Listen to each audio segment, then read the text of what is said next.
Hello सखीच kitchen मीनाक्षीमध्ये तुम्हा सर्वांचं खूप खूप स्वागत। आज मी 19 प्रकारचे गरम मसाले आणि 2 प्रकारच्या मिरच्या वापरून घरगुती अस्सल चवीचा लाल मसाला कसा बनवायचा ते दाखवणार आहे।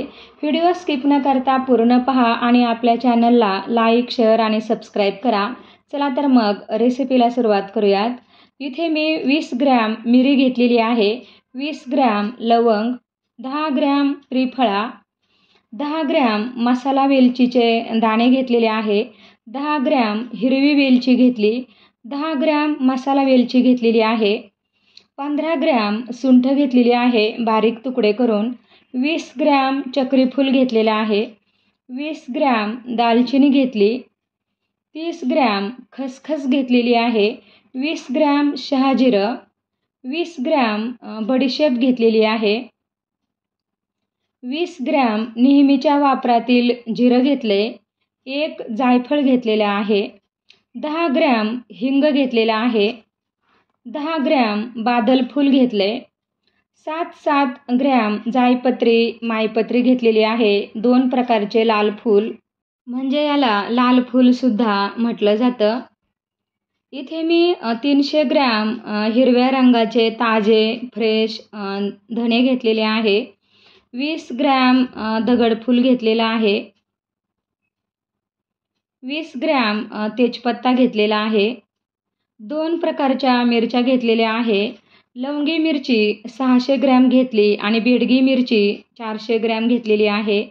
सर्व मसाले उत्तम क्वालिटीचे आणि ताजे फ्रेश बघून घेतलेले आहे। बेडगी मिरचीचे तुकडे करून मंद गॅसवर कुरकुरीत भाजून घेतलेले आहेत। अगोदर मिरच्यांना थोडासा तेलाचा हात लावून घ्यायचा। मी दोन्ही मिरच्या उन्हामध्ये कडक वाळवून घेतलेल्या आहेत। लवंगी मिरच्या सुद्धा उन्हामध्ये वाळवून थोडासा तेलाचा हात लावून भाजून घेतलेल्या आहेत। मिरच्यांवर अजिबात डाग पडू न देता एकसारखं हलवत भाजून घेतलेले आहेत।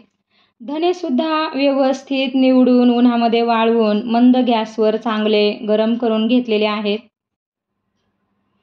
आता कढईमध्ये बडीशेप घेतलेली आहे, गॅस मंद ठेवायचा आणि एकसारखं हलवत राहायचं। जिरे आणि बडीशेप भाजताना तेल वापरायचं नाही, कोरडंच भाजायचं आहे। बडीशेप भाजत असतानाच त्यामध्ये जिरंसुद्धा घालून घ्यायचं आणि यातच सर्वात शेवटी शहाजिरं घालायचं आहे। एकाच आकाराचे मसाले एकत्रित चांगले भाजले जातात। हा मसाला कमी तिखट हवा असेल तर लवंगी 600 ग्रॅम न घेता 400 ग्रॅम घ्या आणि बेडगी 600 ग्रॅम किंवा बेडगी आणि काश्मीरी दोन्ही मिळून 300 ग्रॅम घेतली तरी चालेल। थोड्याशा तेलावर दालचिनी भाजून घ्यायची आहे। तेलाचा वापर कमीत कमी ठेवायचा आणि सारख्या आकाराचे मसाले क्रमाक्रमाने एकत्र करत भाजायचे आहेत, खूप नाही भाजायचे। तुम्ही हा व्हिडिओ लक्षपूर्वक स्किप न करता पूर्ण पहा, कारण या घरगुती मसाल्याची चव बाहेरच्या मसाल्याला कधीच येत नाही आणि असा मसाला बाहेर कुठे मिळतही नाही। अशा पद्धतीने एकदा हा मसाला बनवून पहा, रोज चविष्ट भाज्या खायला मिळतील। कारण आपण जेव्हा मसाले खरेदी करतो तेव्हा ते निरखून पारखून खरेदी करतो, मग मसाले असो किंवा मिरच्या चांगल्या क्वालिटीचे ताजे खरेदी करतो आणि सर्व साहित्य प्रमाणशीर वापरून मसाला केला जातो।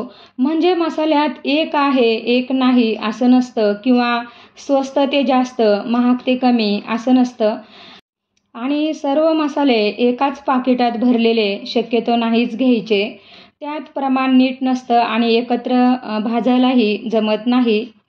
तुम्ही बघितलं असेल, मी सारख्या आकाराचे मसाले मंद गॅसवर क्रमाक्रमाने एकत्रित भाजत आहे।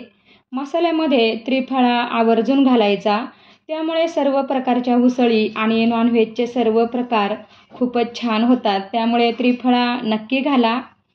लवंग, मिरी, त्रिफळा, बादलफूल एका आकाराचे असतात, त्यामुळे एकत्रित चांगलं भाजलं जातं, वेगळं भाजायची गरज नाही।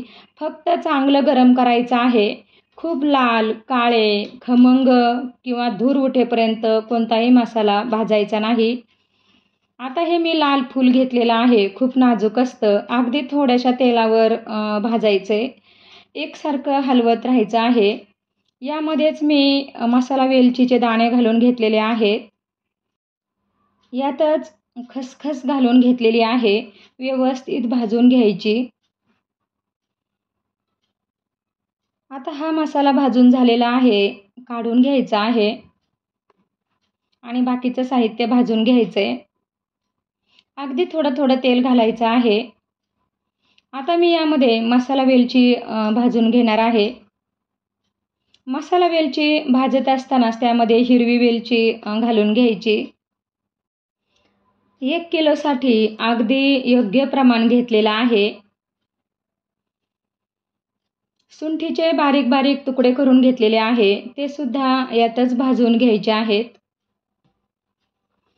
या मसाल्यामुळे सर्व प्रकारच्या व्हेज, नॉन-व्हेज उसळी खूप छान होतात आणि वर्ष दीड वर्ष त्याच्या रंगासहित हा मसाला व्यवस्थित टिकतो, छान राहतो. मसाला आता भाजून झालेला आहे. हा बाजूला काढून घ्यायचा आहे. आता हिंग भाजायचा आहे. अगदी थोड्याशा तेलावर चांगला फुलेपर्यंत. हिंग खूप घालायचा नाही, नाहीतर मसाल्याला उग्र वास येऊ शकतो. अगदी काही सेकंदच भाजायचा आहे. आता हिंग भाजून झालेला आहे. जायफळाचे तुकडे भाजून घ्यायचे आहेत. म्हणजे व्यवस्थित भाजलं जातं तुकडे केल्यामुळे. अगोदरच मी तेजपत्ता कट करून घेतलेला आहे. तो भाजून घ्यायचा आहे. तेजपत्ता कट करून घ्यायचा म्हणजे भाजायला सोपं जातं आणि मंद गॅसवरच चांगलं गरम करायचं आहे. तेजपत्ता आणि दगडफूल भाजताना कढईमध्येच कुरकुरीत नाही करायचं. आता मी यामध्येच दगडफूल घालून घेतलेलं आहे. ते सुद्धा व्यवस्थित भाजून घ्यायचं. सर्व मसाले आपले अगदी व्यवस्थित भाजून झालेले आहे. आता हे सगळे मसाले थंड करून मगच ते कुटून किंवा दळून आणायचे आहेत. शक्यतो कुटलेला मसाला चवीला जास्त छान लागतो. त्यामुळे तुम्ही सुद्धा शक्यतो कुटूनच आणा. तुम्ही बघू शकता आपला हा घरगुती पद्धतीचा अस्सल चवीचा लाल मसाला तयार झालेला आहे आणि रंगसुद्धा खूप छान आलाय. सुगंधसुद्धा घरभर पसरलाय. खूप छान भाज्या होतात, चमचमीत, तर्रीबाज आणि चविष्ट. तुम्हाला आजची मसाल्याची रेसिपी कशी वाटली कमेंटमध्ये नक्की सांगा आणि आपल्या चॅनलला लाईक, शेअर आणि सबस्क्राईब करा. थँक्यू. बाय.